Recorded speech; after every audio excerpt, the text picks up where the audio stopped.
ለአጋንንት ነው የምትጸልዩት።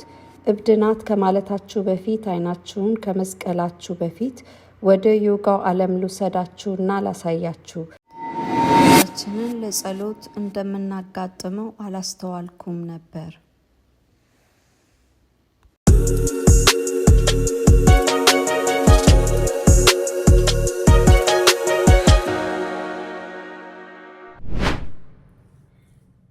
ሰላም የዩቲዩብ ቤተሰቦቼ እንዴት ናችሁልኝ? ኢትዮጵያውያን ኤርትራውያን በጣም የምወዳችሁ እንዴት ናችሁልኝ?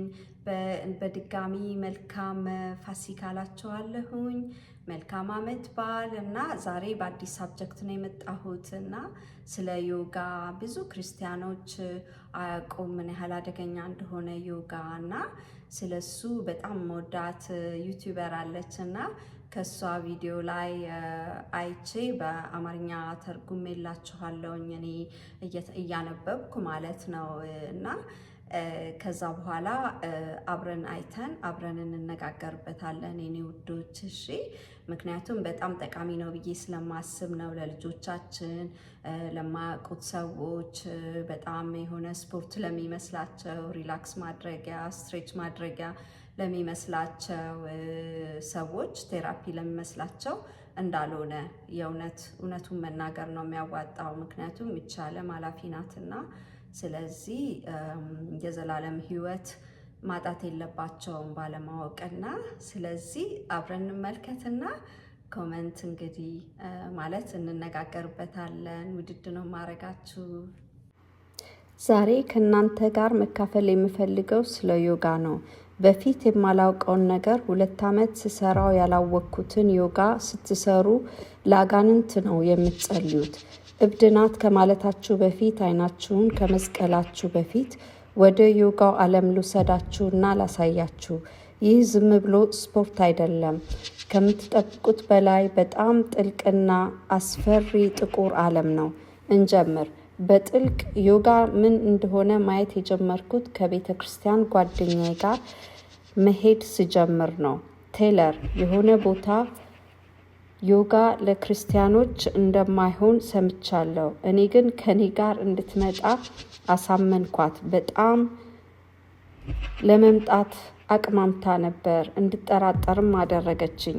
በአጠገቤ የሚከናወነውን ነገር ምን እንዳለችኝ አስተማሪዋ ምን እየተደረገ እንዳለ እንዳያደረገችኝ። ይህንንም ክላስ 2 ዓመት ነው የተከታተልኩት። ግን ክላሱ ሲያልቅ እጃችን ለጸሎት እንደምናጋጥመው አላስተዋልኩም ነበር እና ነመስቲ በሚለው ቃል ነበር የምንጨርሰው። ምን ማለት ነው? ለምንድን ነው ይህ ክፍል በዚህ ቃል የሚያልቀው? ነመስቲ ማለት እሰግድልሃለሁ ማለት ነው። ግን ጥልቅም ትርጉም አለው ማለት በዮጋ እኔ ውስጥ ያለው አምላክ አንተ ውስጥ ያለውን አምላክ ያከብራል። ሰይጣን በፈጣሪ ፋንታ ሰውንና ፍጥረትን እንድናመልክ ይፈልጋል። የዮጋ ክላስ ተከታትላችሁ ካላችሁ ከሆነ ይህንን ድምፅ ሰምታችሁታል።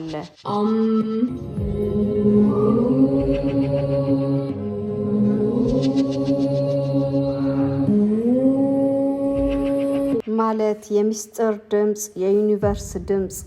እንደ ክርስቲያኖች ለእግዚአብሔር ብቻ ነው መጸለይ ያለብን፣ ምክንያቱም እቺ ዓለም ታልፋለችና። ይህ ሁሉ ሊገርመን አይገባም። የዮጋ መሰረት ከተገነዘብን መጀመሪያ ዮጋ የሚለው ቃል የተጠቀሰው በጥንታዊ መጽሐፍት ደሪግ ቪዳ ይባላል። ይህ መጽሐፍ የተውጣጣ 800 የዘፈን ግጥሞች ያሉበትና ሚንዳላ የሚባሉ 10 ምዕራፎች አሉት። ይህ መጽሐፍ ሪግ ቪጋ የሚያስተምረው ስለ ካርማና ለብዙ የውሸት ጣዖቶች አምልኮትን መንፈሳዊ አምልኮትን ነው ሲሆን ዮጋ ሺባ ከምትባለው ጣዖት ጋር የተያያዘ ነው። ምስሏ የሚታየውና የሚታወቀው የመጀመሪያው ዮጊ በመባል ነው። ለደቀ መዛሙርቶቹ አሳልፎ ትምህርቱን ሰጥቷል። ህንድ ውስጥ እንዲያሰራጩ። ታውቃላችሁ፣ ሰይጣን ሁሌ እግዚአብሔርን ኮፒ ያደርጋል። እናም የራሱ መጽሐፍ በዓለም ዙሪያ ለማሰራጨት ነው የሚፈልገው። ዮጋ እንደ ጥብቁልና 5 ነገሮችን ይጠቀማል። እሳት፣ ውሃ፣ አየር፣ ምድር፣ መንፈስ። ዮጋ እነዚህን ኤሌመንቶች ያመልካል፣ ያከብራል። ከውሃ፣ ከአየር፣ ከእሳት ወዘተ የማዳን ኃይል ጋር እያንዳንዱ አቀማመጣችሁንና ያቀማመጣችሁን ቅርጽ ትርጉም አለው። እውነት ነው፣ መንፈሳዊም ነው። ይህን የሚያደርጉ ሰዎች የእውነት የሚጸልዩ ነው የሚመስላቸው፣ ግን ለጣዖት ነው የሚጸልዩት። ለእግዚአብሔር ካልሆነ ለአጋንንት ነው የሚጸልዩት። ይህ ፖዚሽን ትሬፓዝ ይባላል። ይህ ለሲዳ በዳንስ መልክ ለሺባ ጣዖት አምልኮት መስጠት ነው።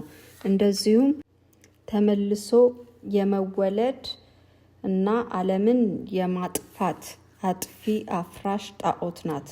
እንግዲህ የምወዳችሁ የዩቲዩብ ቤተሰቦቼ እንዳያችሁት ነው እና ዮጋ በጣም ከሚገባው በላይ የጣዖት አምልኮት ነው እና ለዚህ ነው ብዙ ጊዜ ፊሎሶፊ ነው ሃይማኖት አይደለም ምናምን እያሉ ብዙ እንትን የሚሰጡት ምክንያት የሚሰጡ ብዙ ሰዎች አሉ። ፊሎሶፊ አይደለም፣ ከህንድ አካባቢ የሚመጣ የጣዖት ማምለኪያ ዳንስ ነው። ዳንስ ወይም ደግሞ እንቅስቃሴ ማለት ነው እና እያንዳንዱ እንቅስቃሴ እንትን አለው ምንድነው የሚባለው ሚኒንግ አለው እና ስለዚህ በጣም ከሚገባው በላይ ልጆቻችንን መጠበቅ አለብን። በተለይ እነዚህ ወጣት የሆኑ የ15 የ12 እስከ 18 ዓመት አንደሬጅ የሆኑ ልጆቻችንን በጣም በዚህ ጉዳይ ማስተማር አለብን እና ለዛ ብዬ ነው ከእናንተ ጋር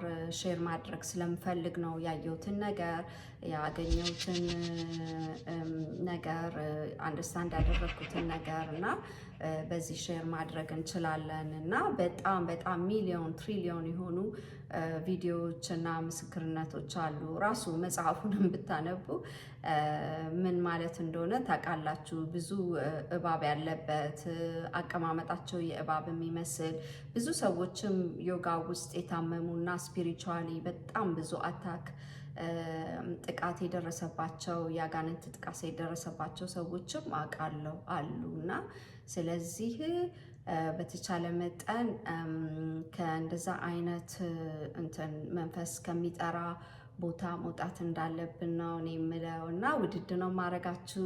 በሚቀጥለው ቪዲዮ እስከምንገናኝ ድረስ ቺርስ።